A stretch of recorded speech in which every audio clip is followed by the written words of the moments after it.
विभा और विराज दोनों एक ही मोहल्ले में रहते थे। बचपन में साथ साथ खेलते, स्कूल जाते। दोनों के परिवारों का आपस में प्यार भी बहुत था।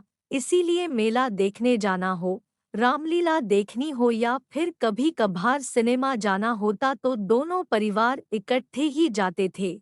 विभा के परिवार में उसकी दादी को मिलाकर कुल 5 मेंबर थे। उसके पिताजी पेशे से एक टीचर थे और माँ हाउसवाइफ थी। विभा से छोटी उसकी एक बहन थी जिसका नाम खुशी था। बहुत ही संस्कारी परिवार था। दादी सुबह शाम भजन कीर्तन कर परमात्मा का नाम जपती रहती। विभा की माँ सुशीला जी एक कुशल गृहिणी होने के साथ साथ अच्छी माँ भी थी। उन्होंने अपनी दोनों बेटियों को हर अच्छे बुरे की शिक्षा दी थी। घर हो या बाहर किसी भी तरह की समस्या उन्हें होती तो माँ से बात करके झटपट हल मिल जाता था।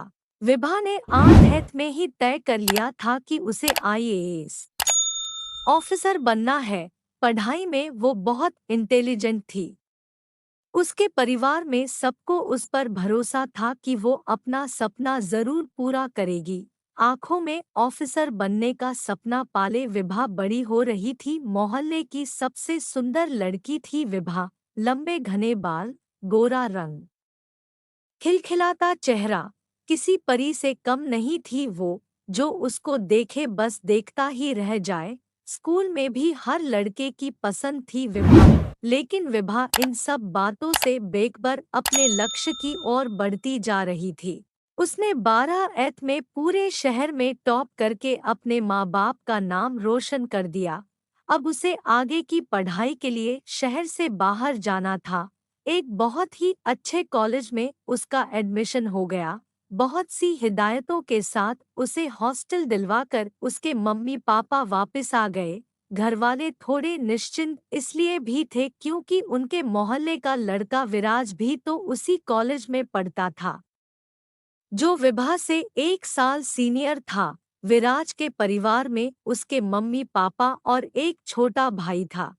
विराज के पापा की शहर में कपड़ों की बहुत बड़ी और अच्छी दुकान थी। विराज भी पढ़ाई में बहुत अच्छा था। उसे MBA करना था, इसीलिए उसने ग्रेजुएशन में कॉमर्स को चुना।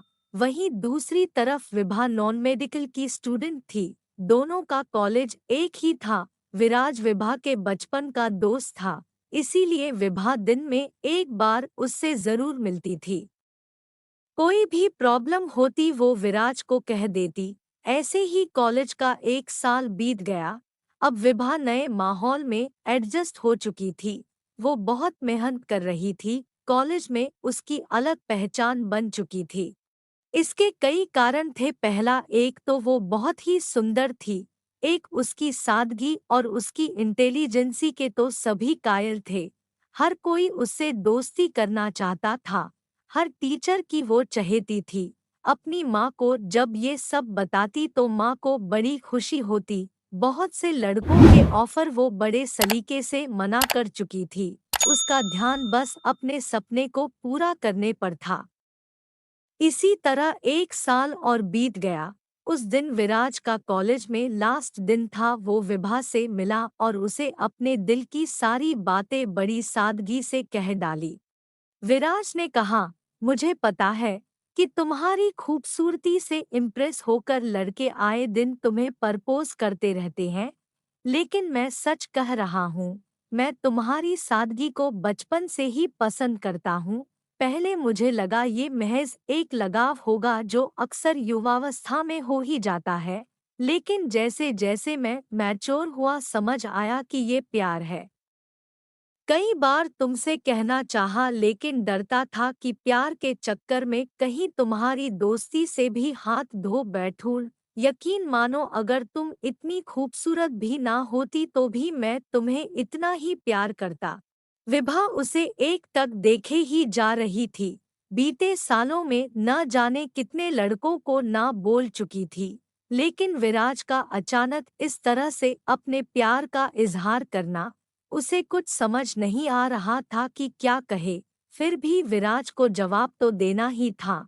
विभा ने कहा, विराज तुम बहुत अच्छे लड़के हो। तुम जिसे मिलोगे वो लड़की बहुत भाग्यशाली होगी। लेकिन तुम तो अच्छी तरह जानते हो मुझे मेरे सपने पूरे करने हैं, लाइफ में कुछ करना है। प्यार व्यार के चक्कर में पड़ गई तो कुछ नहीं कर पाऊंगी। विराज ने कहा कि कौन कहता है तुम अपने सपने पूरे ना करो, तुम वो सब करो जो करना चाहती हो। मैं अपने मन की बात तुम्हें आज भी नहीं कहता, लेकिन मुझे एमबीए करने लंदन जाना है। जाने से पहले तुम्हें सब कह देना चाहता था। मैं तुम्हारी हाँ का इंतजार करूंगा विभा। इतना कहकर विराज वहां से चला जाता है। विभा थोड़ी उदास हो जाती है, फिर सोचती है कि अगले हफ्ते घर जाऊंगी तो माँ को सब बता दूंगी। अगले हफ्ते विभा घर चली गई। अब की बार थोड़ी खोई खोई सी थी। माँ ने ये बात तुरंत भाप ली कि कोई तो बात है जो विभा बेचैन लग रही है। डिनर के बाद सब काम निपटाकर माँ बेटी छत पर चली गई। वहां जाकर माँ ने विभा से उसकी परेशानी का कारण पूछा तो विभा ने झट से वो सब बातें बता दी जो विराज और उसके बीच में हुई थी। विराज एक अच्छा लड़का था। घर में सभी उसे पसंद करते थे। उसकी माँ ने विभा को समझाया, अभी तुम अपनी पढ़ाई पर ध्यान दो, इसमें परेशान होने वाली कोई बात नहीं है। विराज अच्छा लड़का है, तुम दोनों सेटल हो जाओ, उसके बाद रिश्ता करने में कोई हर्ज नहीं है। देखा परखा लड़का है, परिवार भी अच्छा है। अपनी माँ को सब बताने के बाद उसके मन का बोझ हल्का हो गया। अपनी माँ को प्यार भरी झप्पी देकर वो सोने चली गई। कुछ दिनों बाद विभा को अगले सेशन के लिए कॉलेज जाना था। सारी तैयारियां करके उसके मम्मी पापा उसे हॉस्टल छोड़ने चले गए।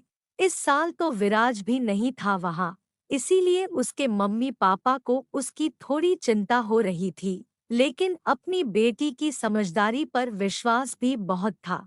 विभा को भी विराज के बिना अच्छा नहीं लग रहा था।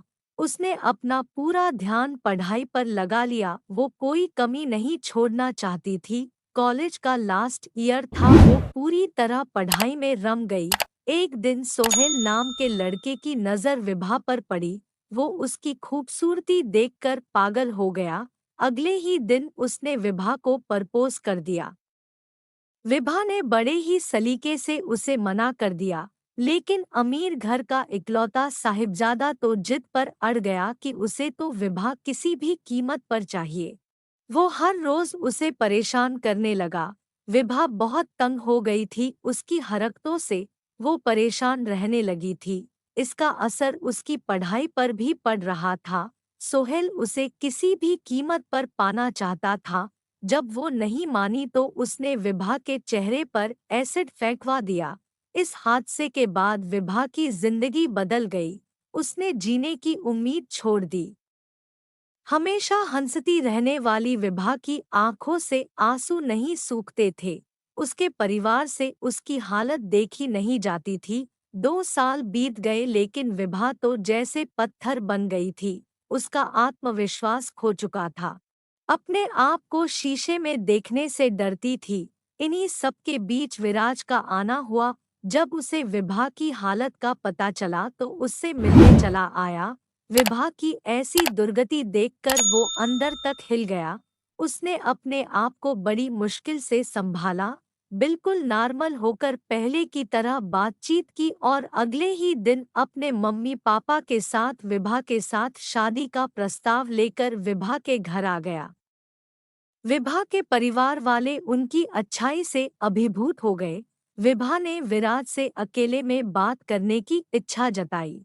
विभा ने विराज से कहा कि तुम क्यों अपनी जिंदगी बर्बाद कर रहे हो, तुम्हें तो एक से एक लड़की मिल जाएगी। विराज, तुम्हें मुझसे सहानुभूति है, तुम इसीलिए मुझसे शादी कर रहे हो ना? विराज ने कहा, हाँ मानता हूँ कि एक से बढ़कर एक लड़की मिल जाएगी, लेकिन तुम हो विभा। मैंने तुम्हें चाहा है, केवल तुम्हें। मैं तुम्हें आज भी उतना ही प्यार करता हूँ जितना पहले करता था, और तुमने जो सपना देखा था वो तुम अब भी पूरा कर सकती हो। मैं तुम्हारे साथ हूँ। विभा की आंखों से आंसू बहने लगे। वो विराज के गले लगकर खूब रोई। रोते रोते कह रही थी, मैं दुनिया की सबसे खुशनसीब लड़की हूँ जो तुम जैसा हमसफर मिला। यही तो सच्चा प्रेम होता है, जो परिस्थितियाँ बदलने पर भी ना बदले, जो रंग रूप नहीं केवल मन देखे।